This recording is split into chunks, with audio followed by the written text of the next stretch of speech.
हिमवान भगवान शिव के पास लगन पत्रिका भेजना, विवाह के लिए आवश्यक सामान जुटाना, मंगलाचार का आरंभ करना, उनका निमंत्रण पाकर पर्वतों और नदियों का दिव्य रूप में आना, पुरी की सजावट तथा विश्वकर्मा द्वारा दिव्य मंडल एवं देवताओं के निवास के लिए दिव्य लोकों का निर्माण करवाना। नारद जी ने पूछा, तात महाप्राज्ञ प्रभु, आप कृपा पूर्वक यह बताइए कि सब ऋषियों के चले जाने पर हिमाचल ने क्या किया। ब्रह्मा जी ने कहा, मुनीश्वर, अरुंधति सहित उन सब ऋषियों के चले जाने पर हिमवान ने जो कार्य किया है वह तुम्हें बता रहा हूँ। सब ऋषियों के जाने के बाद अपने मेरु आदि भाई बंधुओं को आमंत्रित करके पुत्र और पत्नी सहित महामनस्वी गिरिराज हिमवान बड़े हर्ष का अनुभव करने लगे। तदंतर ऋषियों की आज्ञा के अनुसार हिमवान ने अपने पुरोहित गर्ग जी से बड़ी प्रसन्नता के साथ लगन पत्रिका का लिखवाई। उस पत्रिका को उन्होंने भगवान शिव के पास भेजा। पर्वतराज के बहुत से आत्मीय जन प्रसन्न मन से नाना प्रकार की सामग्रियां लेकर वहां गए। कैलाश पर भगवान शिव के समीप पहुंचकर उन लोगों ने शिव को तिलक लगाया और वह लगन पत्र उनके हाथ में दिया। वहां भगवान शिव ने उन सबका यथा योग्य विशेष सत्कार किया। फिर वे सब लोग प्रसन्नचित हो शैल्यराज के पास लौट आए। महेश्वर के द्वारा विशेष सम्मानित होकर बड़े हर्ष के साथ लौटे हुए उन लोगों को देखकर हिमवान ने हृदय में अत्यंत हर्ष हुआ। तत्पश्चात आनंदित हो शैल्यराज ने नाना देशों में रहने वाले अपने बंधुओं को लिखित निमंत्रण भेजा जो उन सबको सुख देने वाला था। इसके बाद वे बड़े आदर और उत्साह के साथ उत्तम अन्न एवं नाना प्रकार के विवाहोचित सामग्रियों का संग्रह करने लगे। उन्होंने चावल, गुड़, शक्कर, आटा, दूध, दही, घी, मिठाई, नमकीन पदार्थ, मक्खन, पकवान, महान स्वादिष्ट रस और नाना प्रकार के व्यंजन इतने अधिक एकत्र किए कि सूखे पदार्थों के पहाड़ खड़े हो गए और द्रव्य पदार्थों की बावड़ियां बन गई। शिव के पार्षदों और देवताओं के लिए हितकर नाना प्रकार की वस्तुएं, भांति भांति के बहुमूल्य वस्त्र, आग में तपाकर शुद्ध किए हुए सुवर्ण, रजत और विभिन्न प्रकार के मणिरत्न इनका तथा अन्य उपयोगी द्रव्यों का विधि पूर्वक संग्रह करके गिरिराज ने मंगलकारी दिन में मांगलिक कृत्य करना आरंभ किया।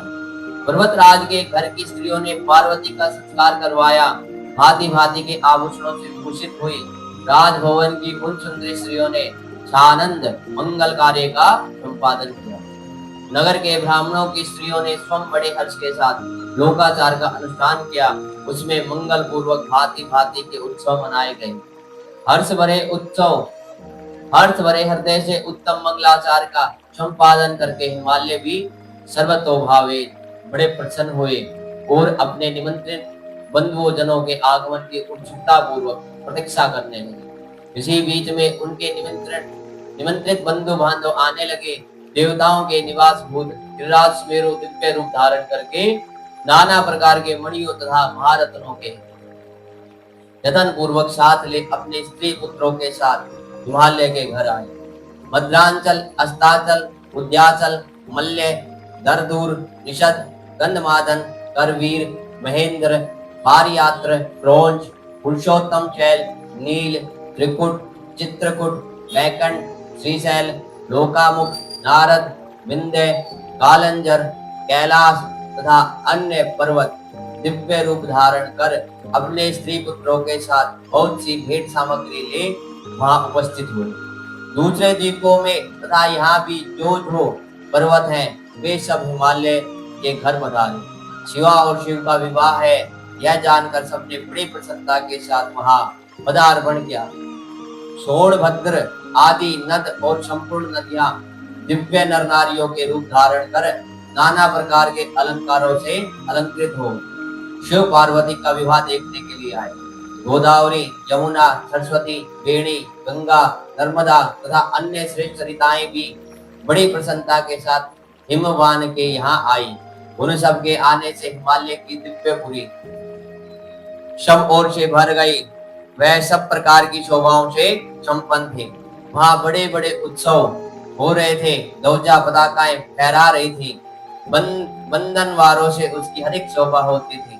चारों ओर चंदवे तन्ने होने से वहां सूर्य का दर्शन नहीं होता था। भांति भांति की नीली पीली आदि प्रभा उस पुरी की शोभा बढ़ाती थी। हिमवान ने भी बड़ी प्रसन्नता के साथ अपने यहाँ पधारे हुए सभी स्त्री पुरुषों का यथा योग्य आदर सत्कार किया और सबको अलग अलग सुंदर स्थानों में ठहराया। अनेकानेक उपयुक्त सामग्रियां लेकर सबको पूर्ण संतुष्ट किया। मुनि श्रेष्ठ तदंतर शल्यराज हिमवान ने प्रसन्न हो महान उत्सव से परिपूर्ण अपने नगर को विचित्र रीति से सजाना आरंभ किया। सड़कों को झाड़ बुहार कर उन पर छिड़काव कराया और उन्हें बहुमूल्य साधनों से सुसज्जित एवं शोभित किया। प्रत्येक घर के दरवाजे पर केले आदि मांगलिक वृक्ष लगवाए और उन्होंने मांगलिक द्रव्यों से संयुक्त किया। आंगन को केले के खंभों से सजाया। रेशम की डोरों में आम के पल्लव बांधकर बंधन वारे बनवाई और उन्हें उन खंभों के चारों ओर लगवा दिया। मालती के फूलों की मालाएं उस आंगन के सब ओर लटका दी गई। सुंदर तोरणों से वह आंगन का भाग अत्यंत प्रकाशमान जान पड़ता था। चारों दिशाओं में मंगल सूचक शुभ द्रव्य रखे गए थे जो उस प्रांगण की शोभा बढ़ा रहे थे। इसी प्रकार अत्यंत प्रसन्नता से भरे हुए गिरिराज हिमवान ने महान प्रभावशाली गर्ग मुनि को आगे करके अपनी पुत्री के लिए प्रस्तुत करने योग्य सारा उत्तम मंगलकारी संपन्न किया। उन्होंने विश्वकर्मा को बुलाकर आदर पूर्वक एक मंडप बनवाया जिसका विस्तार बहुत अधिक था। वेदी आदि के कारण वह मंडप बहुत मनोहर जान पड़ता था। देव ऋषि वह मंडप कई योजन विस्तृत था। अनेक शुभ लक्षणों से युक्त तथा नाना प्रकार के आश्चर्यों से परिपूर्ण था। वहां स्थावर और जंगम सभी वस्तुएं कृत्रिम बनी थी परंतु असली वस्तुओं के समान प्रतीत होती थी। उसने उस मंडप की मनोहरता बढ़ गई थी।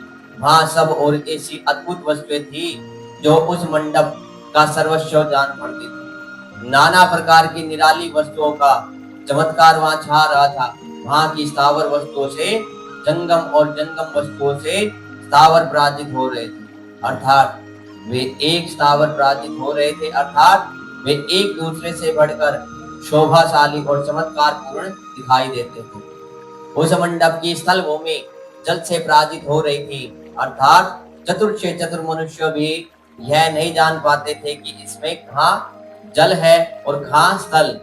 कहीं कृत्रिम सिंह बने थे, कहीं सारसों की पंक्तियां, कहीं बनावटी मोर थे जो अपनी सुंदरता से मन को मोह लेते थे। कहीं कृत्रिम स्त्रियां थी जो पुरुषों के साथ नृत्य करती हुई देखी जाती थी। वे कृत्रिम होने पर भी सब लोगों की ओर देखती और उनके मन को मोह में डाल देती थी। उसी विधि से मनोहर द्वारपाल बने थे जो स्थावर होने पर भी जंगमों के समान जान पड़ते थे। वे अपने हाथों से धनुष उठाकर उन्हें खींचते देखे जाते थे।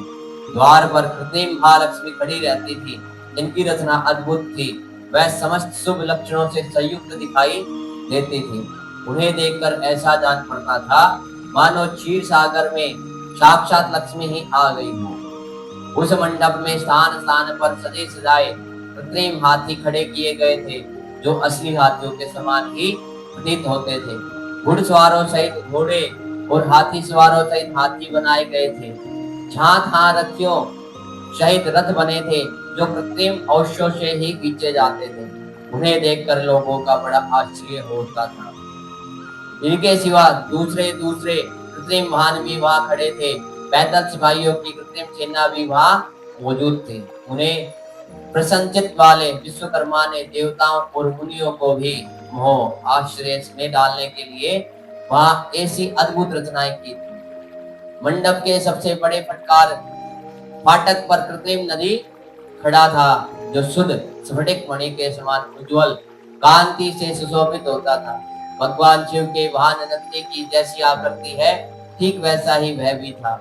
उस कृत्रिम नंदी के ऊपर रतन विभूषित महादिव्य पुष्पक शोभा पाता था जो पल्लवों तथा श्वेत चामरों से सजाया गया था। उसके वाम पार्श्व में दो कृत्रिम हाथी खड़े थे जिनका रंग विशुद्ध केसर के समान था। वे चार दांत वाले बनाए गए थे। और 60 वर्ष के पाठों के समान दिखते थे। वे परस्पर स्नेह करते से प्रतीत होते थे। उनमें बड़ी चमक थी। उसी प्रकार सूर्य के समान अत्यंत प्रकाशमान 2 दिव्य अश्व भी विश्वकर्मा ने बनाए थे, जो चवर से अलंकृत और दिव्य आभूषणों से विभूषित थे। श्रेष्ठ रतन में आभूषणों से संपन्न कवचधारी लोकपाल तथा संपूर्ण देवता भी वहां विश्वकर्मा द्वारा रचे गए थे, जो ठीक उन्हीं लोकपालों और देवताओं से मिलते जुलते थे। इसी तरह भृगु आदि समस्त तपोधन ऋषि, अन्याय उपदेवता और सिद्ध भी उनके द्वारा वहां निर्मित हुए थे। गरुड़ आदि समस्त पार्षदों से युक्त भगवान विष्णु का कृत्रिम विग्रह भी विश्वकर्मा ने बनाया था, जिसका स्वरूप साक्षात श्री हरि के समान ही आश्चर्यजनक था। नारद उसी प्रकार पुत्रों, वेदों और सिद्धों से घिरे हुए मुझ ब्रह्मा की भी प्रतिमा वहां बनाई गई थी, जो मेरे समान ही वैदिक सूक्तों का पाठ कर रही थी। ऐरावत हाथी पर चढ़े हुए दिव्यराज इंद्र भी वहां दल बल के साथ खड़े थे। वे भी कृत्रिम ही बनाए गए थे और परिपूर्ण चंद्रमा के समान प्रकाशित होते थे। देव ऋषि बहुत कहने से क्या लाभ, हिमाचल से प्रेरित हुए विश्वकर्मा ने वहां शीघ्र ही संपूर्ण देव समाज के कृत्रिम विग्रह का निर्माण कर लिया था। इस प्रकार उन्होंने दिव्य मंडप के रचना की थी। वह मंडप अनेक आश्चर्यों से युक्त महान तथा देवताओं को भी मोह लेने वाला था। तदंतर गिरिराज हिमवान की आज्ञा से परम बुद्धिमान विश्वकर्मा ने देवता आदि के निवास के लिए उनके कृत्रिम लोकों का भी यत्न पूर्वक निर्माण किया। उन्हीं लोकों में उन्होंने उन देवताओं के लिए अत्यंत तेजस्वी, परम अद्भुत और सुखदायक बड़े बड़े दिव्य मंचों की रचना की। इसी तरह उन्होंने मुझ स्वयंभू ब्रह्मा के निवास के लिए क्षण भर में अद्भुत सत्य लोक की रचना कर डाली, जो उत्तम दीप्ति से उद्दीप्त हो रहा था। साथ ही भगवान विष्णु के लिए ही क्षण भर में दूसरे दिव्य वैकुंठ धाम का निर्माण कर दिया, जो परम उज्जवल तथा नाना प्रकार के आश्चर्यों से परिपूर्ण था। इसी तरह विश्वकर्मा ने देवराज इंद्र के लिए भी दिव्य अद्भुत उत्तम एवं समस्त ऐश्वर्यों से संपन्न ग्रह की रचना की। अन्य लोकपालों के लिए भी उन्होंने प्रसन्नता पूर्वक बड़े बड़े भवन बनाए। फिर कर्मशः समस्त देवताओं के लिए भी उन्होंने कर्मशः चित्र गृह का निर्माण किया। परम बुद्धिमान विश्वकर्मा को भगवान शंकर का महान वर प्राप्त था, इसलिए उन्होंने शिव के संतोष के लिए क्षण भर में इन सब वस्तुओं की रचना कर डाली। तदंतर उसी प्रकार भगवान शंकर के लिए भी उन्होंने एक शोभाशाली ग्रह का निर्माण किया, जो शिव के चिन्ह से युक्त तथा शिवलोकवर्ती दिव्य भवन के समान ही अनुपम था। श्रेष्ठ देवताओं ने उसकी भूरी भूरी प्रशंसा की थी।